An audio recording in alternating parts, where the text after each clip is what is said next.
Okay, you can call this one GDP served Italian style. Italy is changing how it calculates its gross domestic product, a measurement of the overall economy, to include the black market. Everything from prostitution to arms trafficking to illegal drug sales. Economists predict the illegal sales will add 1.3% to GDP this year. Hey, it's one way to boost your growth, right? But it could also backfire. And after all the criticism Italy received for former Prime Minister Silvio Berlusconi's indiscretions and fraud conviction, this won't help the country's image. By including the black market, for which there are no concrete ways to measure and accurately determine value, the Italian government is going to be able to calculate its GDP numbers in a way that is bound to open it to criticism and at least annoy its northern neighbors. Simultaneously, investors will learn to dismiss or to discount, at the very least, Italy's statistics, since they won't be regarded as real.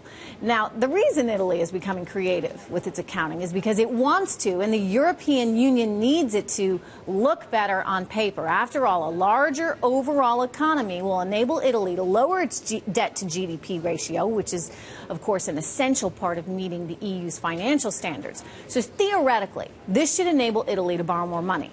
You can think of it like this. If a family's annual income goes up, it would qualify for a bigger mortgage. Though if income went up because the family robbed a bank, the family's creditworthiness wouldn't exactly be enhanced. Now, while Italy's move may be considered unorthodox, even shady, it's definitely not illegal. In fact, the EU encourages this creative accounting.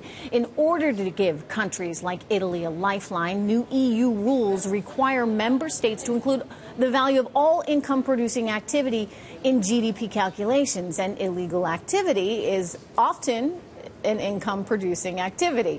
Italy is the first and only country, though, to take advantage of this so far, but others, like Spain, for which 20% of the overall economy is believed to be black market, and Greece may soon follow.